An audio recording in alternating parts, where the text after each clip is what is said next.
katakan kamu mau buat birthday party lah. Kamu ingat birthday party kamu itu saja begitu kah, tidak mau dirancang. Besok birthday party, hari ini baru kau terbuka mata mau beli itu ini. Berapa cake, berapa dia punya balon, apa semua, mana backdoor plan. Sedangkan birthday party saja.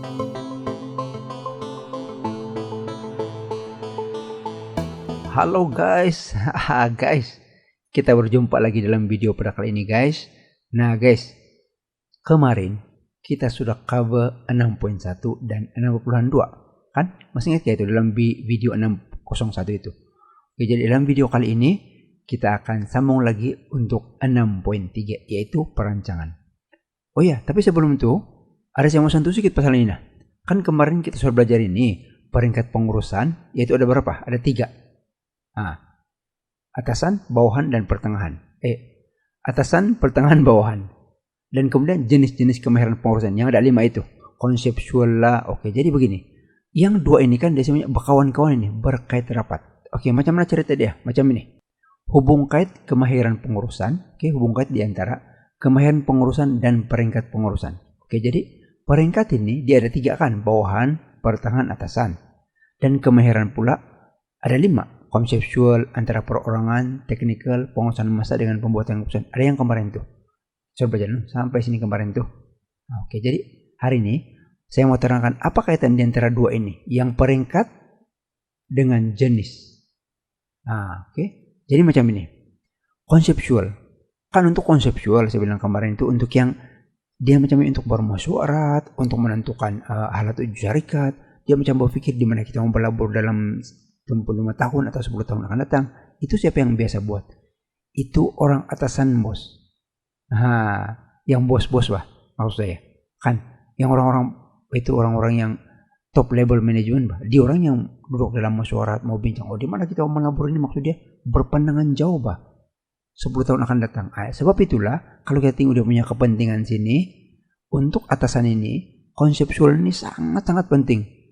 Sangat PTG itu maksudnya penting. Saya kasih pendek, saya peruangan tidak cukup. Sangat penting. Untuk pertengahan ini nomor 2 bos. Jadi dia masih penting tapi dia cuma sederhana penting. Untuk bawahan pula dia orang ini macam yang kurang bermusyawarah begini. Kadang-kadang jangan panggil lah bila ada keperluan. Jadi untuk dia orang yang untuk yang konseptual ini kan untuk yang membentuk misi, itu matlamat syarikat semua itu, organisasi semua itu kan dia macam kurang penting lah. Jadi paling penting untuk konseptual ini ialah untuk atasan. Sebab itu sangat penting, sederhana penting, kurang penting. Kenapa ini tiba-tiba ini antara perorangan ini pula sangat penting, sangat penting, sangat penting? Kan antara perorangan ialah kemahiran seseorang untuk bercakap dengan orang, berkomunikasi dengan orang, menerangkan kepada seorang, memberi motivasi kepada seorang, memberi laporan kepada seorang. Jadi kenapa dia sangat penting untuk semua? Sebab kalau katakanlah orang bawahan, kan pengurus bawahan, dia mau kasih tahu dia punya pekerja untuk mau buat. Oke, begini kamu buat kerja. Hari ini kita mau kasih bersihin ini. Hari ini kita mau kasih buat bangunan ini. Dia antara perorangan tuh komunikasi dengan orang itu sangat-sangat penting. Begitu juga kalau dia mau melapor sama yang pertengahan dan atasan kan bos dia kan, pun dia perlu pandai bercakap. Itu maksudnya antara perorangan. Dan pertengahan pula dia mau melapor sama atasan, dia mau bagi tahu dia punya orang bawahan pun sangat penting. Orang atasan pula bila dia memberitahu sesuatu kepada dia punya di bawahan ini atau pekerja-pekerja orang lain, kan dia pun perlu juga pandai bercakap sama orang. Sebab itulah antara perorangan ini pun sangat-sangat penting untuk ketiga-tiga. Oke, teknikal. Teknikal ini kan saya bilang kemarin ialah kemahiran untuk buat itu kerja itu bah. Contohnya mengimpal. Kalau mengimpal siapa yang mesti tahu? Bawahan lah, sebab dia orang yang paling rapat sama itu yang pekerja. Kan atasan bos di atas pesuarat. Oke. Pertengahan sederhana, jarang berjumpa sama itu pekerja. Atasan lagi lah paling jarang berjumpa sama itu pekerja. Jadi yang paling banyak kali berjumpa sama orang bawahan yang pekerja-pekerja ialah sebenarnya pengurus bawahan. Jadi dia orang yang lah perlu teknikal. Kenapa dia orang perlu sangat penting teknikal? Dia orang yang kena ajar itu pekerja. Bos mana pernah pegang itu welding? Macam contoh kemarin saya bagi itu welding kan. Yang bos dia tahulah secara teori, tapi untuk pegang itu welding jarang lah. Dia cuma pandai mengarah jadi dalam musyawarah. Oke, kamu buat yang sana, tapi dia tidak pergi. Ini pun jarang-jarang juga. Sebab itu dia punya kemahiran ini kurang penting untuk atasan, sederhana penting untuk pertengahan, dan sangat penting untuk bawahan karena itu adalah teknikal. Nah, sementara itu untuk pengurusan masa semua penting. Tidak kira kau bawahan kah, pertengahan kah, atasan kah, semua sangat penting. Kau pun mesti pandai menjadwal kau punya pekerja-pekerja walaupun kau pengurus bawahan saja. Untuk pertengahan pun kau masa ini sangat-sangat penting untuk semua orang. Atasan lagi lah. Nah, kau jadi role model kepada orang lain, takkan kau lambat-lambat bekerja, takkan kau lambat-lambat buat kau punya perancangan. Nah, jadi pengurusan masa semuanya sangat-sangat penting. Oke. Seterusnya terakhir pembuatan keputusan. Tengok. Kalau yang orang bawahan ini kan, biasanya dia akan ikut arahan atasan bah. Kalau atasan bilang, oke, kamu buat begini ya. Maksud ini akan ikut saja, ini pun akan ikut saja. Dan yang pekerja bawahan dia betul pun akan ikut saja. Sebab itu pembuatan keputusan ini sangat penting untuk atasan saja. Ini penting juga tapi kuranglah, maksudnya penting saja. Dan bawahan ini kenapa dia orang penting itu pembuatan keputusan? Dia orang jarang buat keputusan, dia hanya dengar dari sini, oke yes bos. Atasan yang buat keputusan, lepas itu dia kasih tahu dia punya nomor 2, oke kau kasih tahu sana pekerja begini-gini, dia kasih tahu ini. Kau kasih sampai sama hari ini kita buat begini ya, oke bos. Jadi pembuatan keputusan sangat penting untuk yang ini saja. Sebab dia orang yang tukang kasih itu bagi arahan, dia orang ini ikut saja. Jadi sangat penting dan kurang penting. Itu kaitan di antara peringkat pengurusan dan kemahiran, jenis kemahiran pengurusan. Next. Mari kita pergi 6/3. Yaitu perancangan. Macam mana cara dengan perancangannya? Dalam perancangan ini, kita ada jenis-jenis perancangan. Kita ada proses. Dia punya step. Perlu ambil perhatian. Kalau proses tidak boleh terbalik-terbalik nanti ya. Saya sudah kasih tahu balik-balik itu. Proses dia mesti ikut urutan betul. Dan ada cara menjawab dia kalau itu proses itu saya bilang. Alat-alat perancangan dan perancangan strategik. Untuk makluman kamu, alat-alat perancangan ini dia macam yang di sini dia punya perbincangan sebenarnya agak panjang, Pak.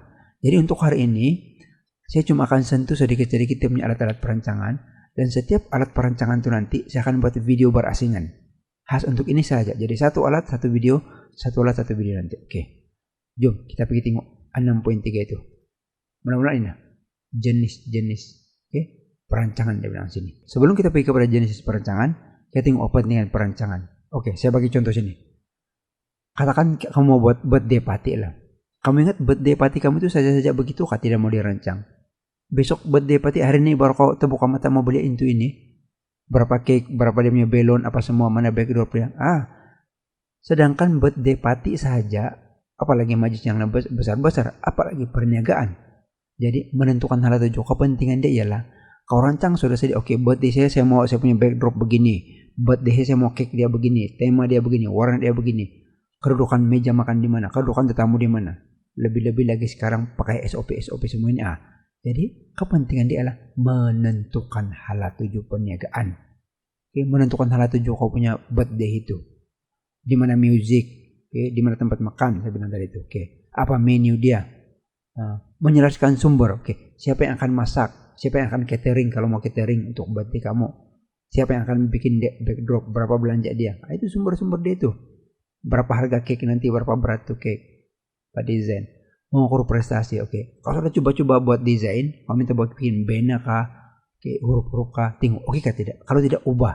Itu maksud dia mengukur prestasi. Kalau oke, kasih bagus lagi atau kasih kekal. Kalau tidak, ubah.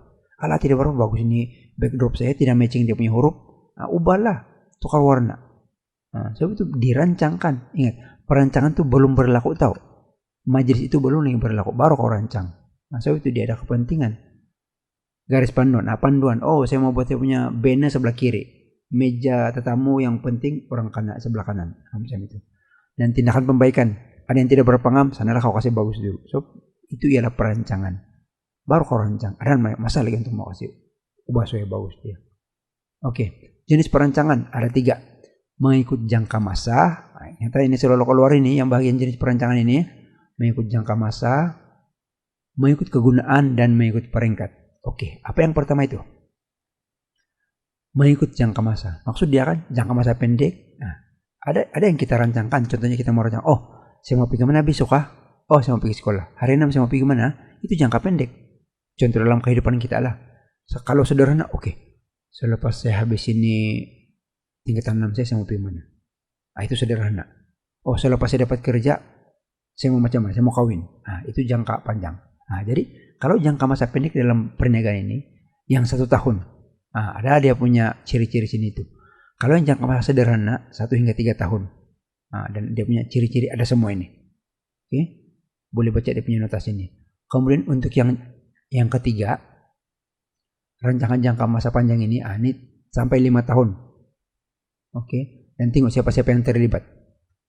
Semua yang atasan-atasan punya yang terlibat ini. Ingat yang itu ada nama semua itu, taktikal semua itu. Oke. Ini nama dia pun ada sini. Oke, itu 3 jenis. 3 mengikut jangka masa. Oke, mengikut kegunaan pula, rancangan tetap, rancangan sekali guna. Oke, rancangan tetap ini kan yang selalu digunakan, bah. Oke. Macam contoh lah kalau katakan masalah dia selalu kita habis karen kan di rumah. Jadi kalau habis karen selalu kita tahu sudah, bah, asal habis karen perlu torchlight atau perlu lilin. Jadi kita tahu sudah sedia letak itu lilin di tempat sini, sebab kalau sudah gelap kan, takkan kamu mana itu lilin, tidak tahu di mana, betul-betul lagi mana kau taruh itu torchlight, kegelapan lagi, kita antuk lagi mencari. Jadi kalau yang kita sudah tahu sudah dia punya masalah kan, itu lilin atau itu lampu letak satu tempat, asal blackout saja tetap ambil sana. Jadi itu maksud dia rancangan tetap yang berulang kali sudah kita hadapi, bah. Dalam perancangan syarikat itu organisasi pun macam itu. Yang kita tahu sudah sedia dasar, cara, prosedur, peraturan kan sudah kena rancang sedia. Kalau begini berlaku, oke, ini dia punya peraturan. Kalau begini berlaku, ini peraturan. Ada sudah dalam buku. Itu. Kalau perancangan sekali guna yang tiba-tiba berlaku, bah, merupakan rancangan yang hanya digunakan sekali saja atau digunakan dalam jangka masa tertentu. Oke. Kalau katakan tiba-tiba atap kita bocor, syarikat kita bocorkan. Atap syarikat kita bocor. Oh ya, ini macam mana esok? Dia jarang berlaku, bah. Oke, sekarang macam ini kita buat. Sekali aja kena rancang. Oke, itu maksudnya rancangan sekali guna. Oke, ini dia punya Ini dia punya jenis rancangan mengikut kegunaan. Yang terakhir, jenis perancangan mengikut peringkat. Ini ada 3 ini. Ada 3, rancangan strategik, rancangan taktikal, rancangan operasi. Oke, tengok. Ini saya kasih tahu kamu. Dia ada kaitan sama yang itu namanya ikut jangka masa ini. Tengok. Kalau yang strategik ini kan dia 5 hingga 10 tahun, lebih panjang. Kalau yang taktikal ini 5 tahun saja. 1 hingga 5 tahun. Operasi ini yang pendek-pendek. Yang sekejap-sekejap. Jadi dia berkaitan dengan tun atas tadi itu. Ini yang jangka masa ini. Dan orang yang terlibat pun dia berbeda sedikit. Kalau ini biasanya jangka panjang ini, orang strategik ini biasanya orang atasan yang terlibat. Kalau taktikal pula dia pertengahan. Oke, jadi poin-poinnya masih kamu ingat dalam periksaan mau tulis ya. Dan yang operasi ini pula ialah orang-orang bawahan. Oke, ingat bawahan, pertengahan, atasan. Oke, beserta dengan tempo masa dia dan dia punya ciri-ciri yang lain. Oke, itu ialah mengikut peringkat. Jadi, sudah kasih tadi jenis perancangan ada 3, jangka masa, kegunaan dan peringkat, dan setiap tadi itu ada pecahan lagi. Itu ya 60-an 3,1. Oke, next 60-an 3,2. Proses perancangan. Saya sudah letak sini untuk cara menghafal. Tentu ana bentuk nilai pilih, menentukan objektif matematika dan objektif. Oke. Kau punya objektif ialah membuat kau punya birthday party. Itu kau punya matlamat. Matlamat syarikat ialah mau mengeluarkan 5.000 unit. Lepas itu menganalisis persekitaran. Oke. Masa pandemik ini saya punya birthday itu macam yang saya kasih 20 orang aja jemputan lah, yang immediate family saja, kawan-kawan rapat saja. Contoh macam itu. So dia ada persekitaran. Kalau perniagaan, saya mau buat 5.000 unit keluaran, saya mau kasih keluar 5 unit itu keluaran. Oke. Mana sih persekitaran perniagaan itu maksudnya? Bolehkah? Terus sekarang ini banyak pesaing, kuasa beli pengguna pun agak rendah sebab barang-barang semua mahal, pendapatan pengguna pula agak kurang. Itu menganalisis persekitaran. Jadi tentukan matlamat, analisis persekitaran, bentuk. Alternatif tindakan. Oke, kalau katakan tindakan pertama ini tidak ngam, apa yang saya mau buat? Oke. Kalau saya beli balon yang ikut tema saya tiada, contohnya biru tiada, apa saya punya pilihan? Apa yang paling happy dengan biru untuk saya punya birthday party? Nah itu alternatif tindakan.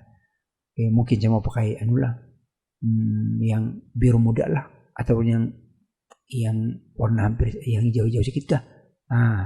Menilai alternatif. Katakan saya mau buat begini, contoh.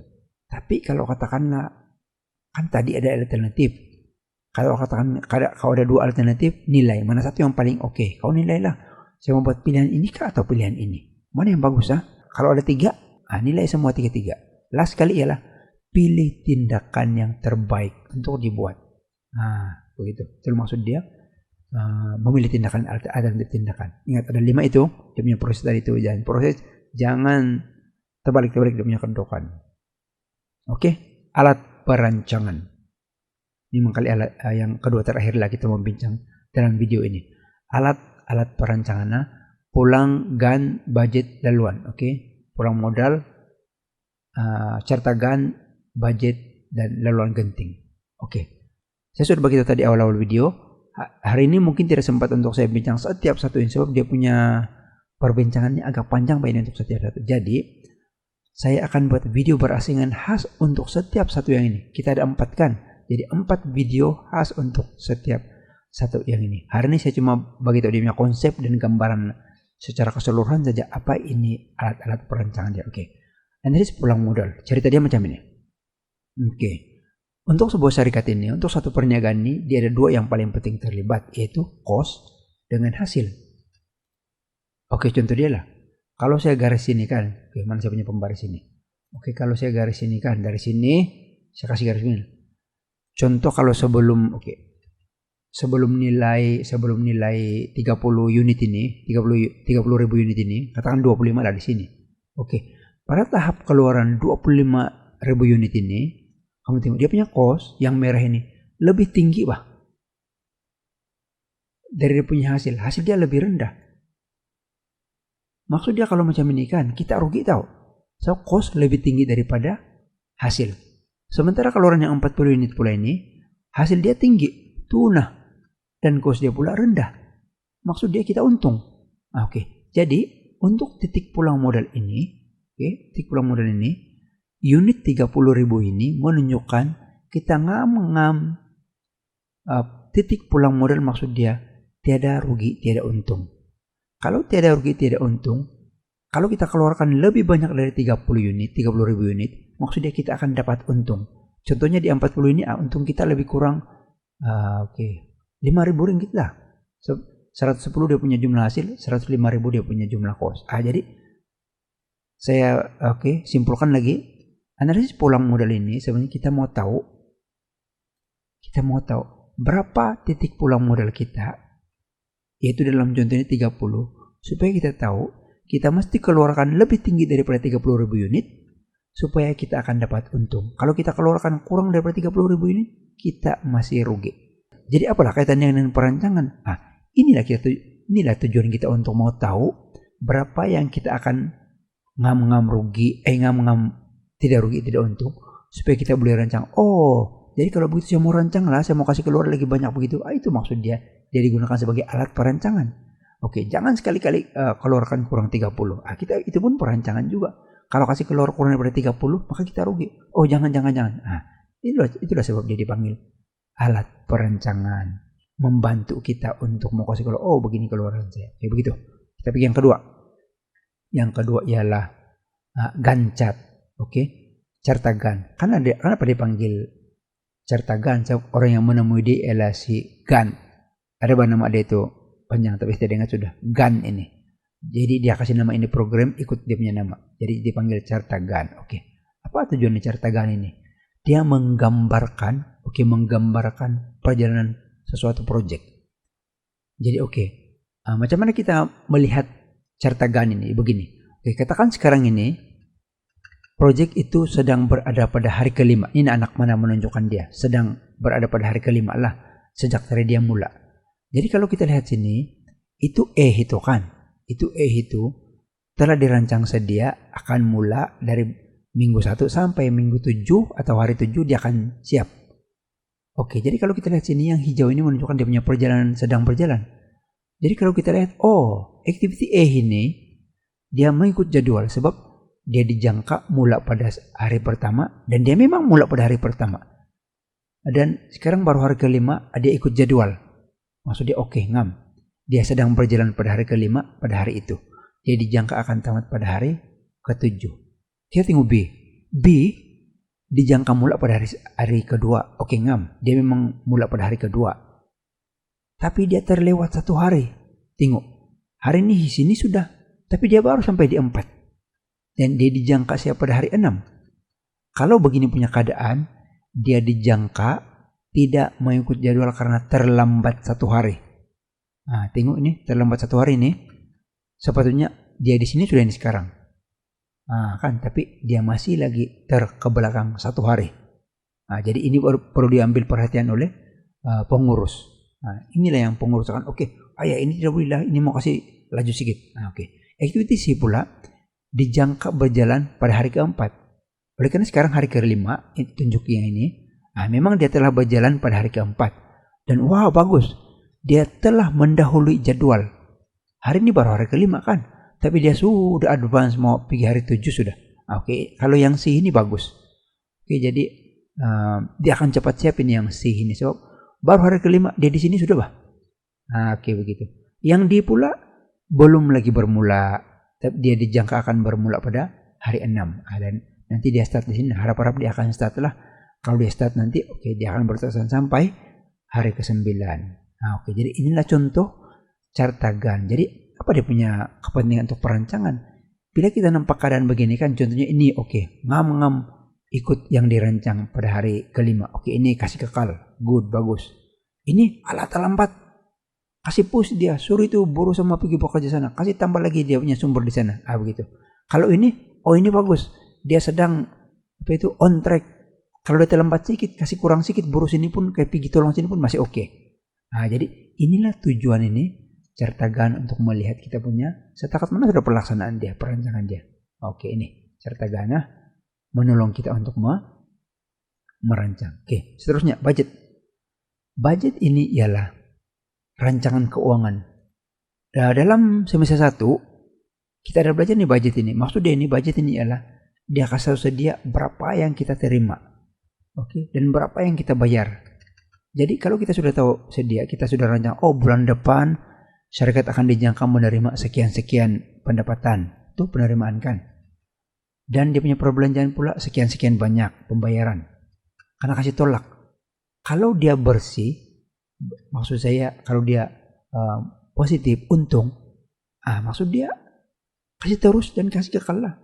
Kalau tiba-tiba pendapatan kurang daripada perbelanjaan, Allah tidak boleh ini budget kita sudah negatif. Jadi apa yang perlu dibuat? Itulah maksud dia merupakan rancangan keuangan. Kalau tidak dapat menutupi kos, oke, buat sesuatu.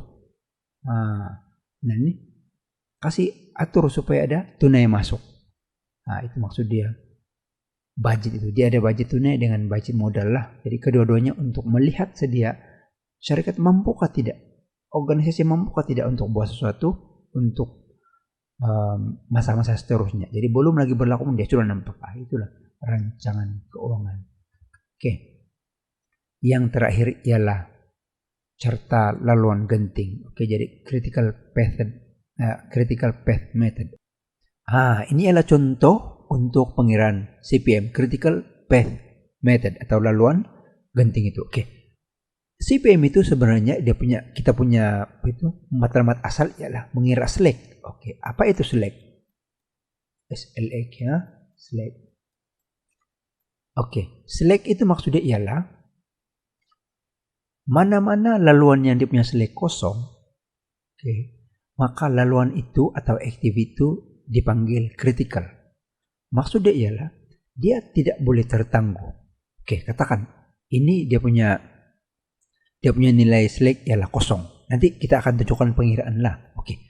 Kalau katakan activity ini dia punya select ialah kosong, bermaksud activity ini tidak boleh tertangguh. Kalau katakan dia tertangguh 1 minggu, maka project ini bukan tertangguh 1 minggu. Saya bagi contoh. Katakan ini dia punya select bukan kosong. Contohnya 2 lah, contohnya 2. Oke. Kalau ini dia punya select ialah 2, maksud dia kalau dia tertangguh 2 hari tidak kisah. Sebab dia masih lagi ada free. Maksudnya kalau dia tertangguh 2 hari pun tidak akan menyebabkan tertangguh itu project, Pak. Tapi kalau select dia kosong, maka asal tertangguh sedikit, maka tertangguh juga itu penyiapan project. Oke, jadi dengan kata lain, select kosong itu ialah maksud dia project itu mesti disiapkan on time.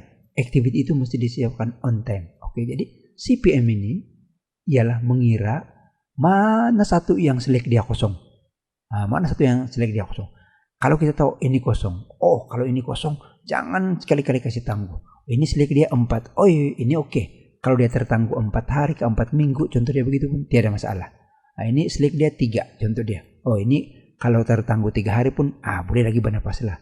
Jadi CPM ini ialah mengira mana-mana yang select dia kosong, oke, jaga-jaga. Kalau dia tertangguh, habis project ini pun tertangguh juga. Oke, jadi kesimpulan, CPM ini adalah mengira mana-mana laluan ataupun activity yang mempunyai select yang kosong, yaitu dipanggil critical. Jadi kalau yang critical itu kita mesti siapkan betul-betul, serius di sana. Jadi kita rancang saja, bagian ini ya kita sudah tahu ini critical ini, jadi mesti buat betul lah. Jangan kasih tangguh-tangguh yang ini, bahaya ini. Kalau yang ini dia punya select ada 3 kah, 4 kah, 5 kah, 2 kah, ini oke lagi sedikit lah. Itulah tujuan itu CPM untuk menolong membuat perancangan. Oke, yang terakhir, unsur perancangan strategik. Ini unsur-unsur ini visi, misi. Apa itu visi? Menggariskan apa yang organisasi ingin capai, itu visi. Oke, jadi saya sudah letak sini kaidah untuk mengingat dia. Oke, visi, misi, objektif, strategi, taktik, dasar, prosedur, standar, itu semua. Jadi ini ada beberapa unsur perancangan strategik yang perlu diingat sampai sini. Oke, dan yang terakhir sekali ialah analisis SWOT. Oke, S strength, kekuatan, W weaknesses, kelemahan, O opportunity, peluang. Ini salah sudah ini. Ini sebetulnya T ini. Oke. Dan T adalah threat, yaitu ancaman. Oke. Kamu sudah belajar ini di semester 1 yang macam ini apa? Ini SWOT itu. Jadi nota untuk semester 1 itu untuk SWOT ini sebenarnya boleh digunakan 100% sama dengan itu. Oke, SWOT ini. Oke, jadi SWOT ini ialah dia menganalisis apa kekuatan yang ada pada syarikat kita dan kasih kekal. Apa kelemahan yang ada dalam syarikat kita? Kasih lawan dia, kasih perbaiki dia. Apa peluang-peluang yang ada bagi syarikat kita? Supaya kita boleh coba menerokak dia kalau itu adalah peluang. Dan apa ancaman-ancaman? Salah sudah saya label ini. Apa ancaman-ancaman? Supaya kita boleh menjangka apa ancaman itu dan kita boleh kita boleh lawan, kita boleh atasi ancaman-ancaman itu. Itu maksudnya analisis SWOT. Strength, weaknesses, opportunity, dan threat itu. Oke guys, jadi hari ini kita sudah sampai di perancangan strategik tadi itu, termasuk itu SWOT dari Tuhan. Jadi sampai sini saja kita punya video untuk kali ini. Nanti dalam video yang akan datang, saya akan sediakan video-video untuk semua yang alat-alat perancangan tadi itu, secara detail setiap satu dengan contoh pengiraan. Dan nanti seterusnya kita akan masuk 640-4 untuk video-video yang seterusnya. Jadi untuk itu jangan lupa kamu ulang kaji. Mana-mana yang kita sudah belajar, ada nota yang saya bagi itu, atau cari nota dalam buku rujukan di pasaran pun boleh. Pastikan kamu ingat semua dia punya fakta-fakta. Itu dia punya kata kunci untuk mau dapat fakta itu, untuk mau dapat markah. Jadi sehingga kita berjumpa lagi dalam video yang akan datang. Terima kasih karena telah bersama-sama saya, dan kita jumpa lagi untuk video yang seterusnya. Jadi bye-bye.